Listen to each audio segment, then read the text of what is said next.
Bonjour, je suis Laurent Deutsch. Mais non, je plaisante. C'est Alex de chez Jeux des cartes Bordeaux et aujourd'hui je suis là pour vous présenter un de mes coups de cœur de cette année 2021. C'est parti.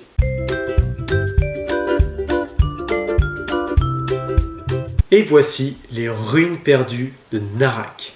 Les Ruines perdues de Narak, c'est un jeu dans lequel vous jouerez des explorateurs tentant de découvrir un nouveau monde peuplé de créatures étranges mais surtout de temples à explorer. Les Ruines perdues de Narak, c'est avant tout un jeu de plateau, certes, avec beaucoup de matériel, mais avant tout, un deck building. Un quoi? Un deck building. Un quoi?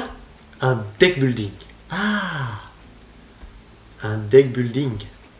Votre but, évidemment, marquer le plus de points de victoire, et vous y parviendrez en excavant des sites, en acquérant différents objets et autres artefacts, mais également en progressant sur cette piste. À votre tour de jeu, c'est pas très compliqué.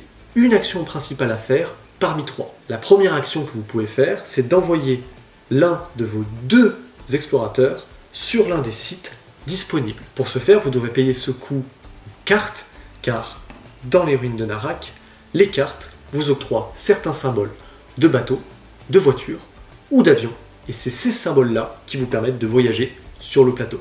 Autre action principale que je peux faire, acquérir des objets ou artefacts. Les objets sont très intéressants en début de partie, qui vous permettent d'obtenir certes des points de victoire, mais surtout différentes ressources qui vous aideront lors de vos explorations. Les artefacts sont très intéressants, mais coûteront une ressource pour être utilisés. Dernière action principale, progresser sur cette piste. Sur cette piste, vous avez deux petits jetons à faire progresser. L'un étant une petite loupe de recherche et l'autre étant un calepin. Attention, règle particulière, le calepin ne peut jamais dépasser la loupe.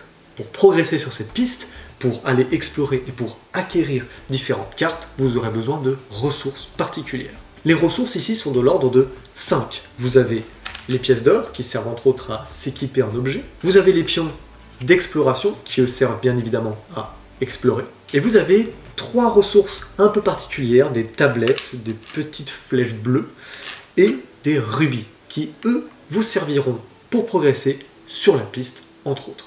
Je vous ai parlé de 3 actions principales parce qu'en effet, dans les ruines de Narak, ça fourmille d'actions gratuites. Ces actions gratuites sont souvent représentées par un petit logo d'éclair et vous pouvez en faire autant que vous voulez avant ou après votre action principale. Votre tour se compose donc d'une action principale ainsi que de plusieurs actions gratuites. Si lors de la manche vous considérez que vous n'avez plus rien à faire ou que vous ne pouvez tout simplement plus rien faire, dans ce cas-là vous passez et lorsque tous les joueurs ont passé, on met fin à la manche. Il y a en tout 5 manches dans les ruines de Narak, donc il ne faut pas trop traîner. À la fin d'une manche, nous allons décaler ce petit marqueur de manche d'une case vers la droite, indiquant la nouvelle manche en cours, et ainsi les pioches vont se mettre à jour. Vous verrez qu'en mettant à jour les pioches, les objets vont peu à peu disparaître, laissant place aux puissants artefacts.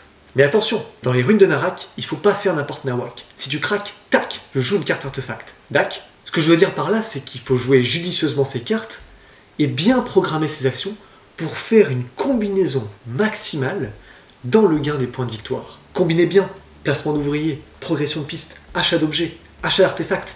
C'est ce que j'adore en fait dans les ruines de Narak, c'est ce mélange d'actions qui va vous permettre d'optimiser au maximum. En plus de ça, j'adore son thème. J'ai toujours eu envie d'être un archéologue en quête d'aventure et de découvrir des idoles mystérieuses dans des temples perdus. Il faudra également gérer sa pioche, notamment ne pas trop cumuler d'objets qui ne vous serviront plus à rien et essayer peut-être d'utiliser des cartes pour en détruire définitivement. Si vous cherchez un excellent deck building accompagné un peu de matériel chatoyant, eh bien vous pouvez penser tout de suite aux Ruines de Narak, qui est un excellent jeu à la fois dans une catégorie expert, mais à la fois pour des personnes qui pourront s'initier à des jeux un peu plus velus. Et maintenant je vous laisse, j'ai encore pas mal de tombeaux à les piller. A bientôt chez Jeux des cartes Bordeaux.